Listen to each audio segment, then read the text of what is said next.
అందరికీ నమస్కారం. మాజీ మంత్రి బాలినేని శ్రీనివాసరెడ్డి గారు ఈ రోజు ఒంగోలు రావడం జరిగింది. ఒంగోలులో కూడా ఆయన మీడియాతో మాట్లాడటం జరిగింది.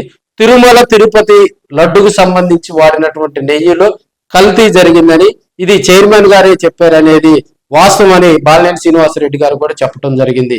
అదేవిధంగా ప్రత్యేకంగా ఆయన మాట్లాడుతూ తిరుమల లడ్డూలో కల్తీ జరిగిన మాట వాస్తవం అన్నారంటే, గతంలో అది వైసీపీ గవర్నమెంట్ లో జరిగినట్టు లెక్క. నెయ్యి విషయంలో క్లియర్ గా చైర్మన్ గారు కల్తీ జరిగింది కానీ నాకు సంబంధం లేదు అన్నారు. ఎవరైనా కానీ ఇంకా వెంకటేశ్వర స్వామి మనోభావాల్ని దెబ్బతీస్తా ఉన్నారు. కొద్దిగా గూగుల్ దాని గురించి చేసి భక్తులు అందరూ కూడా బాధపడతా ఉన్నారు. ఇంకా దాని విషయం వదిలేయండి. ఆ వెంకటేశ్వర స్వామి చూసుకుంటాడు. ఎవరు తప్పు చేశారా, ఎవరు ఇది చేశారా, వెంకటేశ్వర స్వామి చూసుకుంటాడు. ఇంకేమనుంటే సిబిఐ చూసుకుంటాడు. ఇంకా అంతవరకు నేను చెప్తా ఉన్నా. ఎందుకంటే నేను గమనిస్తా ఉన్నా, ప్రతి వారు మనోభావాలు దెబ్బతింటా ఉన్నాయి. అది ఇంకా మీడియాలు కూడా ఇంకా తగ్గించేది బాగుంటుందని నా ఉద్దేశం. సో అప్పుడు టీటీడీ చైర్మన్ గా ఎవరున్నారు? ప్రస్తుతం ఎంపీగా ఉన్నటువంటి మరి వైవి సుబ్బారెడ్డి గారే గతంలో మరి వైసీపీ టైంలో కూడా టీటీడీ చైర్మన్ గా పనిచేయడం జరిగింది. అంటే ఇది పొలిటికల్ స్ట్రాటజీలో లడ్డులో కల్తీ జరిగిందంటే ప్రత్యక్షంగా పరోక్షంగా సుబ్బారెడ్డి గారి మీద చేసినటువంటి మరి విమర్శలే దీనికి నిదర్శనంగా కూడా కొంతమంది రాజకీయంగా చర్చ నడుస్తూ ఉంది. ఎందుకంటే తిరుమల తిరుపతి దేవస్థానానికి సంబంధించి ఎవరైతే లడ్డులో కల్తీ నెయ్యి వాడారో, ఎవరైతే స్వామివారికి చేయాల్సినటువంటి సేవలో కల్తీలు వాడారో వారిని ఖచ్చితంగా దేవుడు శిక్షిస్తాడని మరి బాలినేని శ్రీనివాసరెడ్డి గారు కూడా దానిపై మాట్లాడటం జరిగింది. ఒంగోలు ఈ రోజు మేదరమెట్ల శంకరారెడ్డి సంస్మరణ సభ కార్యక్రమంలో పాల్గొనేందుకు బాలినేని ఫ్యామిలీ తోటి కూడా ఒంగోలు రావడం జరిగింది. ఆయన నివాసం వద్ద భారీగా మరి బాలినేని అభిమానులు, జనసేన పార్టీ నాయకులు, కార్యకర్తలు మరి ఎక్కువగా కూడా హాజరవటం జరిగింది. బాలినేని అక్కడ మీడియా తోటి కూడా కాసేపు ముచ్చటించడం జరిగింది. అదేవిధంగా జనసేన పార్టీకి సంబంధించి కొన్ని పదవులు కేటాయింపుల్లో భాగంగా మరి అక్కడ అడిగినటువంటి ప్రశ్నలకు, మీడియా మిత్రులు అడిగినటువంటి ప్రశ్నలకు కూడా ఆయన స్పందించడం జరిగింది.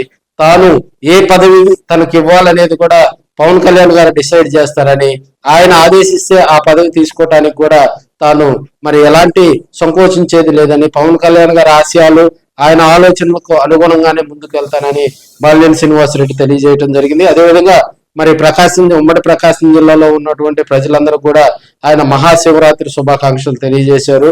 ఉదయం నుంచి బాలినేని శ్రీనివాసరెడ్డి గారు ఒంగోలు వస్తున్నారంటే జనసేన పార్టీ నాయకులు, కార్యకర్తలందరూ కూడా ఉమ్మడి ప్రకాశం జిల్లాలో ఉన్నటువంటి ప్రతి నియోజకవర్గం నుంచి మరి వెహికల్స్ లో ఆయనకు స్వాగతం పలికేందుకు, ఆయనతోటి కరచరణం చేసేందుకు, ఆయనతో మాట్లాడేందుకు, ఆయనతో సెల్ఫీలు దిగేందుకు కూడా భారీగా జనసేన పార్టీ నాయకులు, కార్యకర్తలంతా బాలినేని నివాసానికి చేరుకోవడం జరిగింది. విఐపి రోడ్లోనే బాలినేని నివాసం వద్ద కూడా కోలాహల వాతావరణం నెలకొందని చెప్పుకోవచ్చు. బాలినేనికి ఈ నెలాఖరులోపు జనసేన పార్టీలో రీజనల్ కోఆర్డినేటర్ పదవి వస్తుందని, ఆ పదవి కనుక ఆయనకు జనసేన పార్టీలో కేటాయిస్తే ఉమ్మడి ప్రకాశం జిల్లాలో కూడా జనసేన పార్టీని మరింత దూకుడుగా బాలినేని తీసుకెళ్తారు. ఇప్పటికే పవన్ కళ్యాణ్ గారు కూడా ఈ పదవికి సంబంధించి జనసేన పార్టీలో ఉన్నటువంటి అధినాయకత్వానికి కూడా కొన్ని సలహాలు, సూచనలు చేయడం జరిగిందని మరి లోగుట్టు వినిపిస్తా ఉంది. మరి రాయలసీమ ప్రాంతంతో పాటు నెల్లూరు, ప్రకాశం, ఉమ్మడి ప్రకాశం ఈ 6 జిల్లాలకు సంబంధించి కూడా బాలినేనికి బాధ్యతలు ఇచ్చే అంశం కూడా పరిశీలిస్తున్నట్టు తెలుస్తుంది. ఎందుకంటే ఆయన గతంలో వైసీపీలో ఉన్నప్పుడు కానీ, కాంగ్రెస్ పార్టీలో ఉన్నప్పుడు కానీ రాయలసీమ, అదేవిధంగా నెల్లూరు, ఉమ్మడి ప్రకాశం, మనకి మేబీ చీరాల దాకా కూడా ఆయన రాజకీయాలు శాసించినటువంటి వ్యక్తి. కొంతమందికి ప్రత్యక్షంగా పరోక్షంగా రాజకీయ భవిష్యత్తు కల్పించినటువంటి వ్యక్తి బాలినేని శ్రీనివాసరెడ్డి గారు.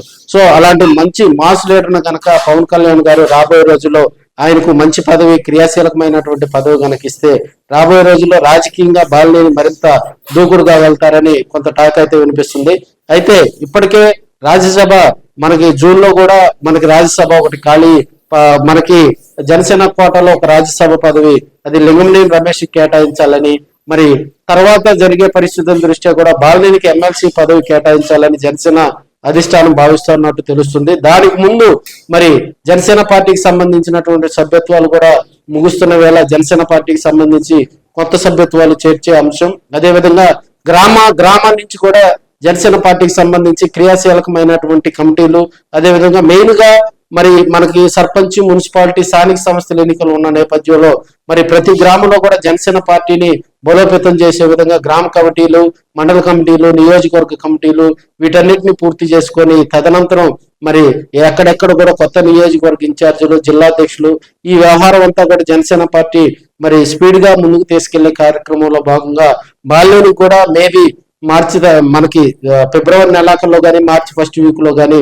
మరి ఈ రీజనల్ కోఆర్డినేటర్ బాధ్యతలు ఇస్తారని టాక్ అయితే వినిపిస్తా ఉంది. దీనికి సంబంధించి మరి బాల్యానికి పవన్ కళ్యాణ్ గారి దగ్గర అంత హైప్ కనుక లేకపోతే ఈ రోజు ఒంగోలులో బాల్య నివాసం వద్ద అంతమంది జనాలు వచ్చేవారా అనేది కూడా ఆశ్చర్యం కలిగిస్తుంది. ఎందుకంటే ఆయనకి ప్రస్తుతం జనసేన పార్టీలో ఏ పదవి లేకపోయినా కూడా అక్కడ బాల్య నివాసం వద్ద భారీగా జనసేన పార్టీ నాయకులు, కార్యకర్తలు, గతంలో బాల్యంతో నడిచినటువంటి వైసీపీ నాయకులు భారీగా అక్కడికి రావడం జరిగింది.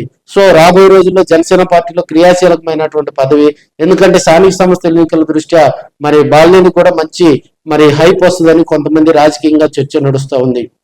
ఏదేమైనా బాల్యం లాంటి ఒక మాస్ లీడర్ గనక మరి మంచి పదవి కనుక వస్తే రాబోయే రోజుల్లో రాజకీయంగా ఆయన నమ్ముకొని ఉన్నటువంటి క్యాడర్, అదేవిధంగా జనసేన పార్టీ ఉమ్మడి ప్రకాశం జిల్లా, రాయలసీమ ప్రాంతాల్లో ముందుకు పోవాలంటే బాల్యం లాంటి లీడర్లు మరింత దూకుడుగా వెళ్లాలని రాజకీయ విశ్లేషకులు తెలియజేస్తా ఉన్నారు.